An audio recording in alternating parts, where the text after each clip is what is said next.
Bapak Ibu orang tua murid yang terkasih serta anak-anakku yang terkasih pula, selamat siang.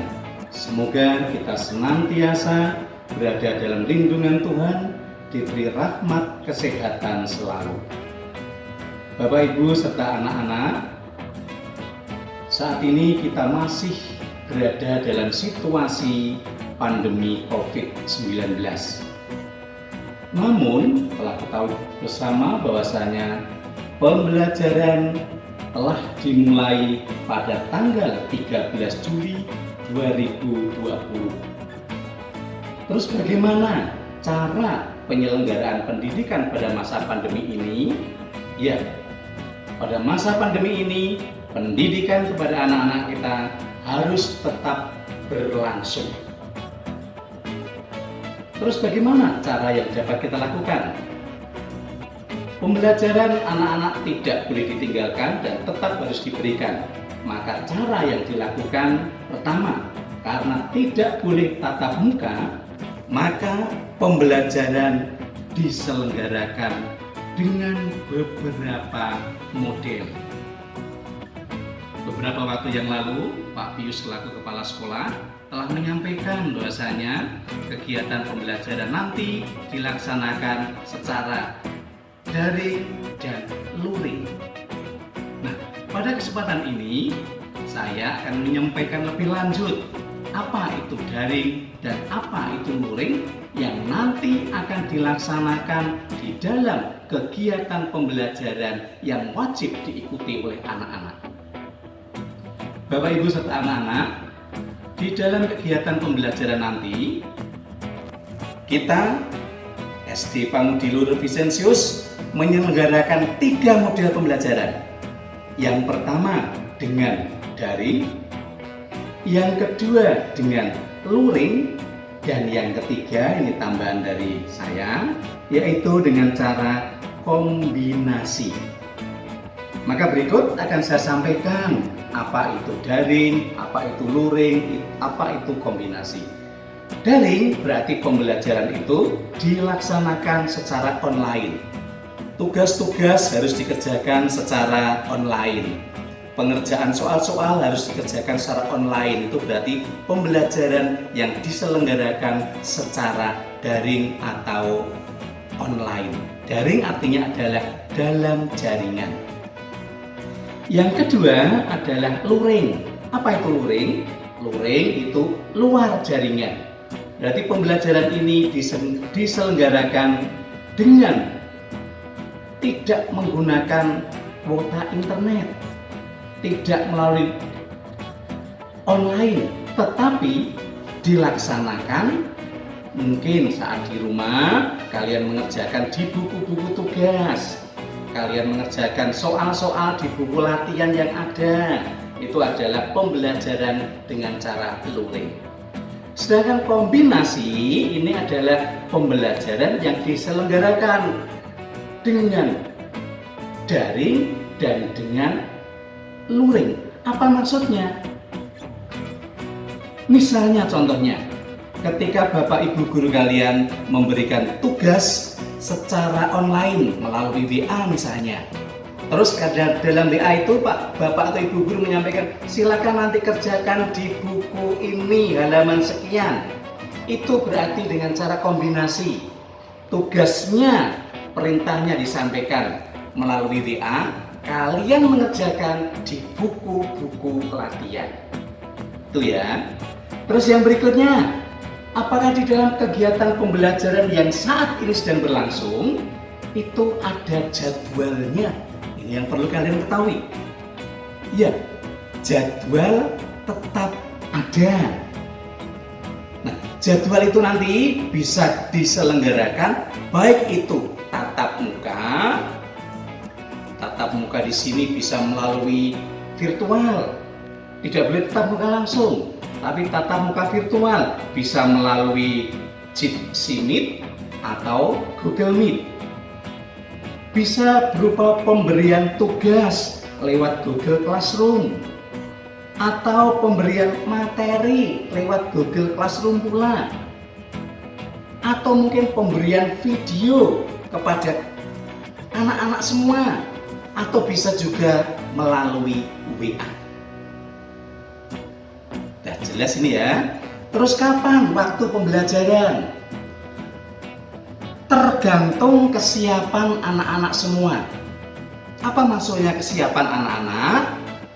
Kegiatan pembelajaran ketika Bapak Ibu guru kalian telah memberikan tugas bisa dikerjakan hari itu pada pagi hari, bisa juga pada siang hari, bisa pada sore hari, bisa juga pada malam hari. Tergantung kesiapan anak-anak semua. Kan kalian tahu bahwasanya apabila pembelajaran secara online itu butuh HP atau laptop. Dan itu mungkin yang punya adalah orang tua kalian. Orang tua kalian sepulang kerja kan mungkin pada sore atau malam hari. Itulah maksudnya, kerjakan bisa dilaksanakan, pembelajaran bisa dilakukan, pengerjaan tugas-tugas bisa dilakukan pada sore atau malam hari. Terus yang berikutnya, Bapak Ibu guru nanti tetap akan memberikan materi yang diberikan setiap hari. Bisa berupa rangkuman, bisa berupa latihan-latihan, atau video pembelajaran, atau tugas-tugas yang lain. Oleh karena itu, saya berharap agar tiap hari anak-anak harus melaksanakan kegiatan pembelajaran sesuai dengan arahan dari Bapak Ibu guru. Jangan menunda waktu untuk belajar. Yang berikutnya, apakah di dalam kegiatan pembelajaran masa pandemi ini ada penilaian? Penilaian tetap ada.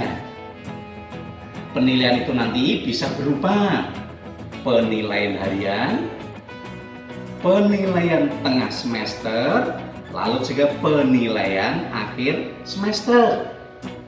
Penilaian harian dapat diambil misalnya ketika kalian melakukan aktivitas pengerjaan soal-soal latihan, atau secara khusus ada soal yang diberikan kepada kalian untuk penilaian harian.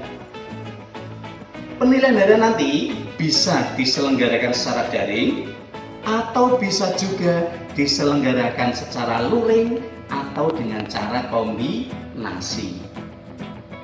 Lalu untuk penilaian tengah semester, lalu juga penilaian akhir semester juga bisa dilakukan secara daring, luring, dan kombinasi. Tapi untuk waktunya itu nanti akan diatur secara khusus oleh sekolah. Terus yang berikutnya, selama masa pandemi ini, apakah anak-anak di dalam kegiatan pembelajaran juga perlu menyiapkan buku tulis? Ya, anak-anak tetap menyediakan buku tulis yang nanti fungsinya adalah untuk mengerjakan soal-soal latihan yang diselenggarakan secara luring, atau mungkin mencatat rangkuman-rangkuman. Itu diantaranya manfaatnya. Terus tiap mapel nanti, tiap muatan pelajaran itu nanti harus ada satu buku. Jadi muatan pelajarannya nanti adalah agama, atau yang sekarang namanya PABP, Pendidikan Agama dan Budi Pekerti, PPKN, Bahasa Indonesia, Matematika, IPA, IPS, PJOK, SBDP, Bahasa Jawa, Bahasa Inggris, dan KPL-an. Terus untuk matematika, anak-anak harus menyediakan buku kotak. Karena saat latihan-latihan nanti, kalian harus mengerjakannya pada buku kotak. Buku kotak kecil, bukan buku kotak yang besar. Yang berikutnya, apakah anak-anak nanti akan dipinjami buku paket atau buku pendamping? Ya, setiap anak nanti akan dipinjami oleh sekolah buku paket atau buku pendamping. Buku tersebut nanti akan diberikan kepada anak-anak akan dititipkan kepada orang tua kalian ketika orang tua kalian ikut hadir di dalam sosialisasi. Terus waktunya kapan sosialisasi itu? Itu nanti akan diatur oleh sekolah, kira-kira kapan waktunya. Jadi ketika orang tua kalian sosialisasi nanti, pulangnya akan membawa beberapa buku. Nah, buku itu nanti akan menjadi panduan kalian di dalam kalian mengikuti kegiatan pembelajaran di rumah. Lalu bagaimana saat sosialisasi nanti akan diselenggarakan oleh sekolah? Nanti kan orang tua kalian diundang untuk ada sosialisasi. Maka ini penting, tolong diperhatikan. Saat sosialisasi nanti, para orang tua mohon dengan sangat untuk hadir karena ini sangat penting. Banyak hal yang nanti akan disampaikan sekolah terkait dengan kegiatan pembelajaran di rumah. Saat sosialisasi nanti juga mohon dengan sangat agar tetap dijaga protokol kesehatan. Maka nanti ketika hadir ke sekolah, para orang tua mohon dengan sangat untuk membawa masker, cuci tangan sebelum masuk ruangan, jaga jarak, dan tolong dengan sangat tidak bersalaman antar orang tua maupun dengan bapak ibu guru yang lain. Demikian Bapak Ibu, orang tua murid serta anak-anak yang terkasih, sedikit penjelasan tentang teknis pembelajaran yang nanti akan diselenggarakan selama masa pandemi ini. Prinsipnya bahwasanya pembelajaran kepada anak, pendidikan kepada anak harus tetap berlangsung. Karena situasinya masih pandemi, maka pembelajaran diselenggarakan di rumah. Bapak Ibu guru tetap punya komitmen untuk melakukan pendampingan meskipun dengan jarak yang jauh. Oleh karena itu, pada saat ini saya juga mohon dengan sangat agar Bapak Ibu orang tua sungguh-sungguh berkenan untuk meluangkan waktu mendampingi putra-putri panjenengan agar kesempatan belajar ini bisa dimanfaatkan dengan baik. Meskipun tidak ada tatap muka secara langsung, tetapi prestasi anak harus tetap kita jaga. Yakinlah apabila anak-anak kita rajin belajar, apabila orang tua murid juga rajin mendampingi putra-putrinya, kesuksesan, keberhasilan dalam pembelajaran ini pasti akan diraih oleh anak-anak. Selamat bertugas, jaga kesehatan, semoga Tuhan senantiasa menyertai kita semua.